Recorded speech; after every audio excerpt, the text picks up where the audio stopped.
K머니 부동산 현물화폐 SSRM을 통해서 시장 정보를 구현할 수 있는 통화 비즈니스 개념에 대해서 오늘 국민 여러분들과 함께 생각해 보는 시간을 가지도록 하겠습니다.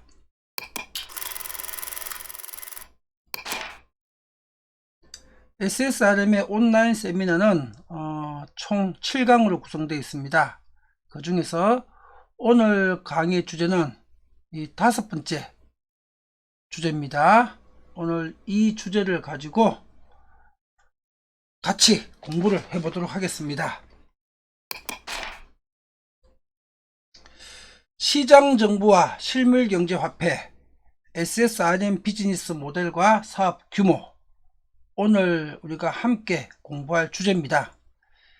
자, 시장정보라는 게 어떤 개념인가, 그리고 사업적 비즈니스 모델이 어떻게 정보가 될 수 있다는 말인가, 또 시장정보란 개념이 왜 필요할까, 오늘 이 논점에 대해서 설명을 드리도록 하겠습니다. SSRM의 비즈니스 모델입니다. SSRM은 그 첫 번째 사업 모델이 부동산을 SSRM 발행 주체가 공익적으로 인수해서 이 부동산 가치만큼을 실물화폐 SSRM으로 발행하는 비즈니스입니다. 이게 첫 번째 비즈니스고, 자, 두 번째는 공익적으로 인수한 부동산을 이제 공익적으로 관리하는 비즈니스입니다. 이게 두 번째 비즈니스 모델입니다. 그리고 세 번째는 부동산을 전환 발행한 SSRM 실물 통화를 유통시키는 비즈니스입니다. 이 유통 비즈니스는 환전도 있겠고, 그 다음에 결제도 있겠고, 송금도 있겠죠. 자, 이 세 가지 비즈니스가 SSRM 비즈니스 모델의 기본 모델이고, 그 다음에 확장 모델이 이 네 번째 사업입니다. 이 네 번째 사업은 부동산 공익화폐 SSRM으로 발행 10년 만에 지구촌의 실체적인 기축통화, 공신력 1위의 완전한 기축통화지를 구축을 하고 2단계 확장 사업으로 지구촌의 모든 국가의 증시에 상장되어 있는 글로벌 상장 기업을 공익적으로 인수해서 이 글로벌 상장 기업을 SSRM 공익화폐로 전환 발행하는 사업입니다. 이게 확장 사업입니다. 그러면 지금 정시에, 전세계 정시에 상장되어 있는 기업의 일정 요건 이상을 갖춘 기업, 그 일정 요건이란 건 우선 그 기업이 우량 기업이어야 되겠죠. 그리고 공익적 가치가 있는 기업이어야 되겠죠. 모든 상장사를 대상으로 하는 건 아니고요. 그리고 일정 규모 이상이 돼야 되겠죠. 예를 들어서 1조 원 이상이라든지 이런 조건이 되는 기업을 공익적 목적으로 시장적 방법으로 인수해서 SSRM으로 전환 발행하는 겁니다. 그러면 이 상장사들을 예를 들어서 구글 같은 기업이다, 또 애플 같은 기업이다. 구글이나 애플 같은 기업을 주식 총 발행 총량의 50에서 75% 이 사이를 SSRM으로 전환 발행시키는 겁니다.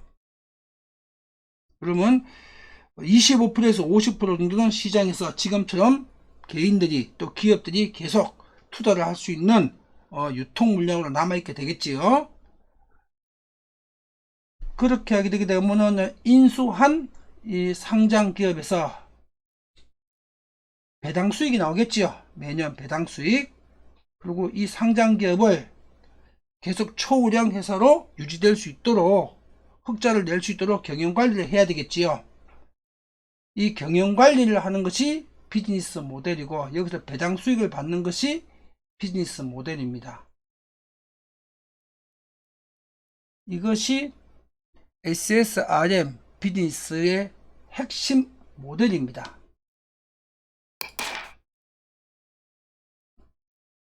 자, 한마디로 이 비즈니스 모델을 정리를 해서 설명을 드리자면, 지구촌에 있는 모든 부동산과 지구촌에 있는 우량 상장기업, 이 기업을 시장적 공익화 또는 시장적 공유화를 하는 겁니다.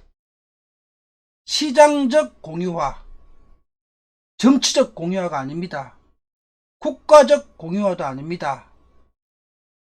북한 같은 일당 독재 정치 권력이 독점하는 그런 공익화도 아닙니다.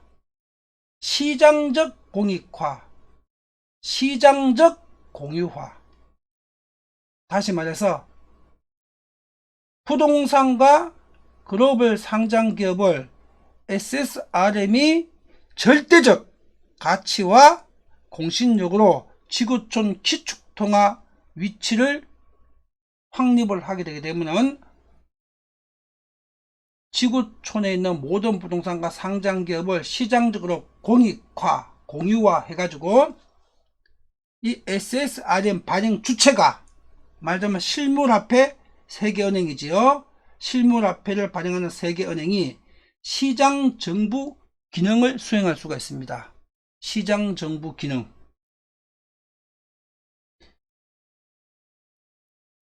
일반 사업, 비즈니스가 정부의 역할을 수행할 수 있다.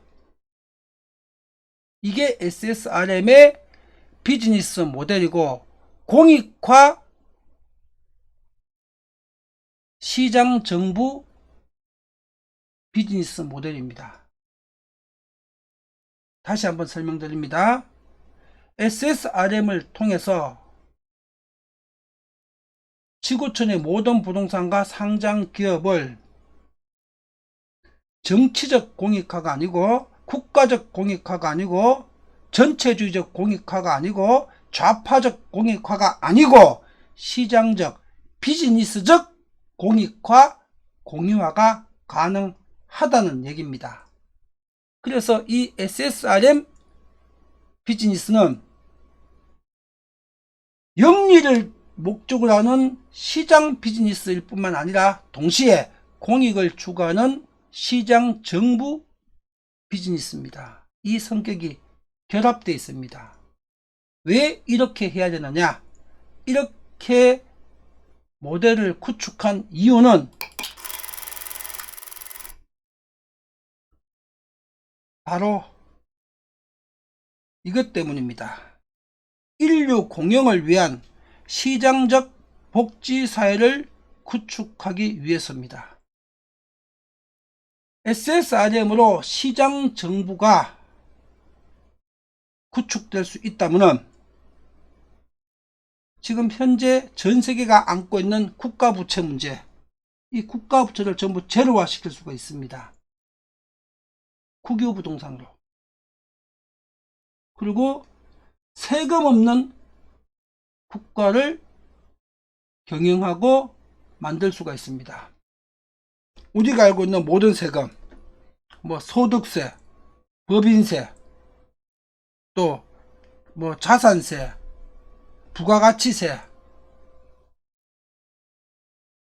우리가 지금 부담하고 있는 모든 세금, 이 세금이 없는 국가를 만들 수가 있습니다. 세금 없는 사회, 세금 없는 국가. 세금이 없다면 개인들 실질 소득이 증가되겠지요. 예를 들어서 자기 소득의 10%가 세금이면 세금을 없으면 10%가 더 소득이 증가하는 효과가 있겠고, 자기 세금이 50%라면 50%만큼 세금을 없애주게 되면 소득이 50% 더 증가되는 소득 증가 효과가 있겠지요. 그리고 세금 없는 국가에서는 훨씬 더 소비와 투자를 많이 할 수 있는, 경제를 활성화시킬 수 있는, 저성장을 탈출시킬 수 있는 그런 유리한 장점이 더 있겠지요. 세금 없는 국가라면은.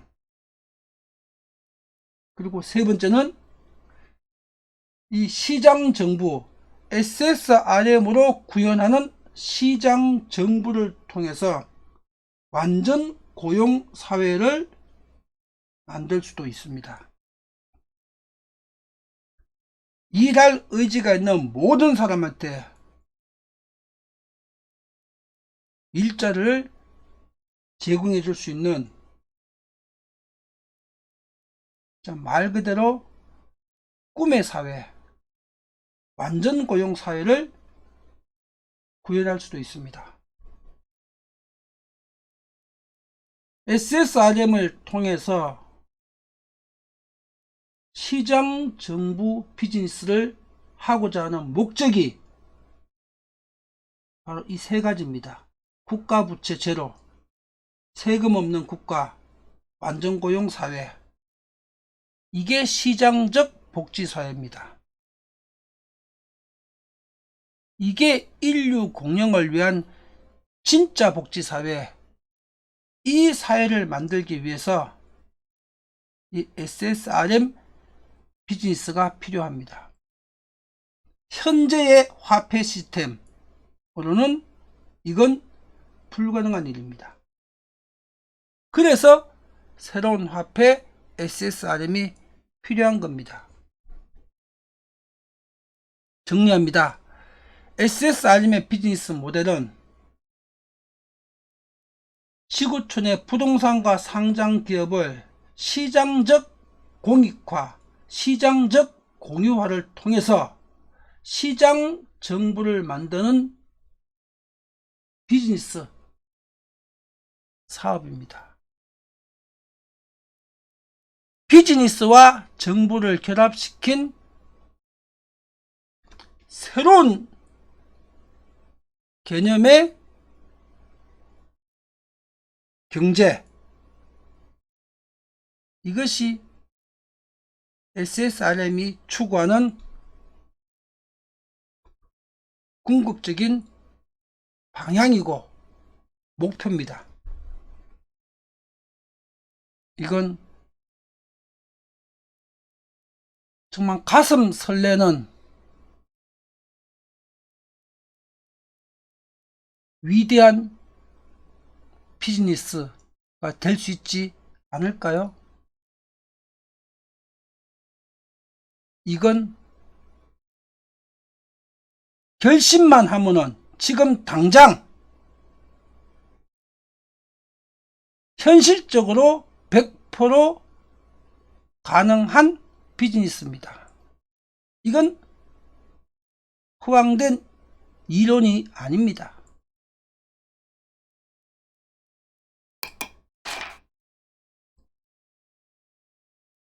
이번에는 SSRM의 비즈니스 규모에 대해서 제가 정확하게 계산을 해드리겠습니다. 어느 정도 규모가 되길래 이 비즈니스를 통해서 정부 기능을 수행할 수 있단 말인가? 이 비즈니스가 곧 시장 정부가 될 수 있단 말인가? 이걸 설명드리겠습니다. 자, SSRM 달러로 2700조 달러, 한국 돈으로는 356경은 통화 비즈니스라고 작년 2022년 2월서부터 공표를 했습니다. 2022년 2월부터 유튜브에 공표되어 있습니다. 자, 요 2700조 달러, 하나로 356경우는 뭐 수치로 표현을 할 수 있지만 이건 거의 무한대에 가까운 돈입니다. 거의 무한대에 가까운 돈. 그리고 수치로는 표현될 수 있지만 실제로 실감이 나지 않을 정도의 상상을 초월하는 자본 규모입니다. 이런 자금을 가진 비즈니스 주체가 정부 기능을 수행한다면 지금의 현재 정치적 정부, 정치인에 의한 정부보다 시장적 방법으로 훨씬 더 나은 사회, 진짜 정치적 정부에서 불가능했던 인류를 위한 진짜 복지사회, 이런 규모의 시장 정부가 있다면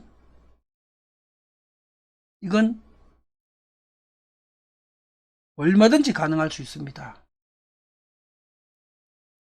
자, 2700조 달러, 하나로 356경원. 자, 요 수치는 계산하는 시점에 따라서 조금씩 시점에 따라서 수치의 차이는 조금씩 납니다. 자, 2700조 요 달러는 2022년 2월 기준 계산이었고요. 자, 어떻게 해서 이런 계산이 나왔는지를 정확하게 지금 2023년 10월, 오늘이 10월 1일, 오늘 10월 1일입니다. 오늘 10월 1일 기준으로 새로 계산해 드리겠습니다. IMF 국제통화기금에서 2021년 통계 기준으로 지구촌 전체 GDP 총액이 달러로 94조 달러라고 발표를 했습니다. 2021년 기준 지구촌 전체 GDP가 94조 달러, 한국 GDP는 2조 달러가 채 안 되죠. 조금 안 됩니다. 자, 그런데 IMF에서 30년 후인 2050년의 예상 전세계 GDP 총액은 약 2배 정도죠. 180조 달러로 추정된다고 발표를 했습니다. 2021년 기준으로는 지구촌 GDP 총액 94조 달러, 30년 후인 2050년 기준으로는 전세계 GDP 총액이 180조 달러, 약 30년 만에 2배가 된다는 예상치입니다. 그리고 지구촌의 부동산 시가 총액은 GDP 총액 있죠. 이 GDP 총액의 약 3배입니다. 그러니까 2021년 GDP 총액이 94조 달러, 약 100조 달러니까 지구촌의 2021년 기준 부동산 시가 총액은 약 3배, 추중액으로 300조 달러 규모입니다. 그런데 자, 이것이 2050년 이러면 지금부터 30년 후죠. 30년 후부터는 SSRM이 발행돼 가지고 지구촌 전체 기축통화로서 완전한 지위를 구축할 수 있는 충분한 기간입니다. 30년. 이거는 절대적 가치가 있는 지구촌의 절대 화폐이기 때문에 지금부터 30년, 발행해서 30년 이내에 지구촌의 단일 기축통화가 될 수가 있습니다. 자, 그랬을 때 2050년에 지구촌의 부동산 예상 시가총액은 자, 2050년에 IMF가 추정하는 전세계 GDP 총액이 180조 달러, 약 200조 달러죠. 약 200조 달러니까 요 시가총액 3배 같으면 600조입니다. 최저 600조 달러서부터 그 다음에 최대는 2400조 달러가 됩니다. 왜 2400조 달러가 되느냐? 이 부동산 시가총액은 2021년 기준으로 추정 시가총액이 300조죠. 이게 10년 단위로 부동산 시가총액이 2배씩 늘어납니다. 10년 단위로 2배씩. 왜 10년 단위로 부동산 시가총액이 부동산 가격이 2배씩 오르느냐? 지난 40, 50년 통계를 계산해봐도 2배씩 이상 올랐습니다. 10년 단위로. 이유가 종이돈 통화량 발행량이 증가하기 때문입니다. 최소 부동산 시가총액은 10년 단위로 최소 2배씩 올라갑니다. 그러면 300조 달러, 그 다음 10년 같으면 2배 같으면 600조가 되겠죠. 그 다음 20년 같으면 600조가 1200조 되겠죠. 1200조가 다시 10년 가게 되면 30년 만에 2400조 달러가 됩니다. 여기에다가 글로벌 상장기업 시가총액이 IMF 기준으로 2050년에 전세계 GDP가 180조 달러라면은 GDP 총액과 주식시장의 시가총액이 거의 비슷합니다. 거의 1대1 정도 비율입니다. 그러면 2050년에 상장기업 시가총액이 약 180조 달러, 200조 달러쯤이 되겠죠. 그러면 부동산이 최대 2400조, 그 다음에 2050년에 상장기업 시가총액 약 200조 합치면 2600조 달러가 되겠죠. 그러면은 여기서 만약 2700조 달러보다 100조 달러 차이가 나죠. 그 이유가 뭐냐? 그 이유가 지금 분석하는 통계는 2021년 통계지요. 그죠? 2021년 통계인데 작년에 분석할 때는 2022년 2월에 분석할 때는 2020년 통계겠지요. 2020년 통계가 부동산 시가총액이 좀 더 높게 나옵니다. 부동산 가격이 좀 더 높아져 있을 때입니다. 2021년부터 조금 조정을 받기 시작했고, 그래서 여기 2700조 달러, 여기 2400조에다가 200조 합치면 2600조 달러, 약 100조 달러 차이가 나는 겁니다. 이거는 분석 시점에 따라서 조금씩 차이가 납니다. 자, 정리하자면 대충 2600조에서 2700조 달러가 SSRM의 30년 후에 총 발행 규모가 된다는 얘기입니다. 그리고 이 계산은 지구촌의 부동산 시가총액이 GDP의 약 3배다 는 걸 3배, 3배수를 적용해서 계산한 것이 2600조나 2700조 달러인데, 한국 같은 경우는 2022년 한국은행 통계로 검증을 해보면 부동산 시가총액이 대한민국의 1경 4710조 원이고 2022년 한국의 GDP는 1969조 원입니다. 부동산 시가총액이 GDP의 7.47배입니다. 7.47배의 절반 정도, 3.2배 정도가 주택만 GDP의 3.2배 정도입니다. 그리고 주택 외에 추가로 토지나 그다음에 상가나 오피스나 공장이나 주택 외 나머지 부동산을 다 합치게 되게 되면은 부동산 시가총액이 GDP의 7.47배입니다. 7.47배 절반 정도가 주택 가격이고 나머지 절반 정도가 주택 외 부동산 시가총액입니다. 정리하자면 한국 같은 경우는 부동산의 시가총액이 GDP의 약 5배입니다. 7.5배. 그러나 국가에 따라서 다르죠. 국가에 따라서 3배 국가도 있고 4배 국가도 있고 5배 국가도 있고 2배 국가도 있고, 그 다음에 아프리카 같은 뭐 이런 국가들, 아주 개발도상국, 뭐 1인당 국민소득 1000달러 2000달러 그런 국가들은 GDP의 1대1 정도밖에 안 됩니다.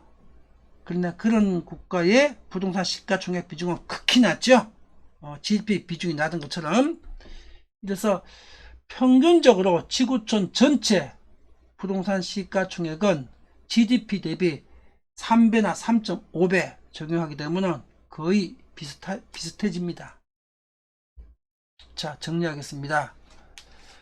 SSRM의 발행 시작해서 30년 이내 지구촌의 절대 화폐로서 지구촌의 단일 기축통화로 정착을 시키게 되게 되면은 SSRM의 비즈니스 규모는 2600조에서 2700조 규모가 됩니다. 이 규모는 지금 한국 경제 GDP가 2조 달러가 채 안 되죠. 미국 같은 경우 지금 전 세계 GDP 1위 국가, 또 GDP가 한 20조 달러 내외죠. 2700조 달러를 거머쥐고 있는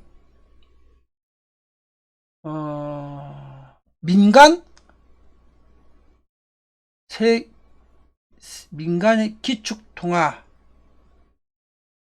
비즈니스 주체라면은 지금 정치적 정부를 넘어서는 시장 정부의 기능을 수행하기에 아무런 부족함이 없습니다. 지금 정치 내에서 구성되는 정부, 정치적 정부보다도 훨씬 더 많은 일을 지금 국가 개념에서는 불가능한 수많은 일들을 이 2700조 달러의 절대화폐 발행권을 쥐고 있는 민간 세계은행이라면 정부 기능 그 이상을 수행할 수가 있습니다.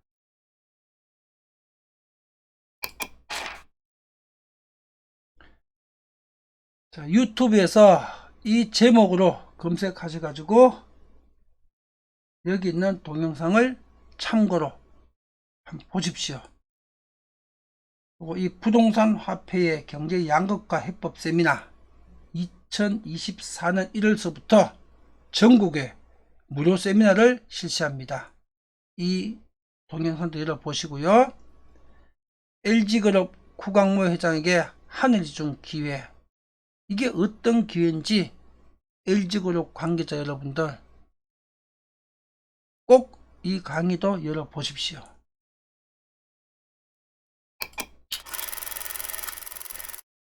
자, 오늘 SSRM 온라인 세미나 5번째 시간이었습니다. 실물경제화폐 SSRM의 비즈니스 모델과 이것이 바로 시장정부 비즈니스입니다. 또 사업 규모에 대해서 알아봤고, 이제 다음 달 2023년 11월 첫째 주 월요일에는 SSRM 발행 주체는 과연 누가 되어야 될 것인가 하는 이 논점에 대해서 정확한 포인트를 정리해 드리도록 하겠습니다. 그리고 12월 첫째 주 월요일은 온라인 세미나 7강 마지막 강의입니다. 이 SSRM이 최초로 세상에 공표한 시점이 2012년입니다. 근데 지금 2023년이죠. 무려 12년간 아직 이걸 반영하지 못하고 있었죠. 여기에는 정치적, 법률적 이유가 있었습니다. 그 정치적, 법률적 이유가 무엇인지에 대해서 마지막 제7강에서 상세하게 설명드리겠습니다. 또 다음 시간에 뵙겠습니다.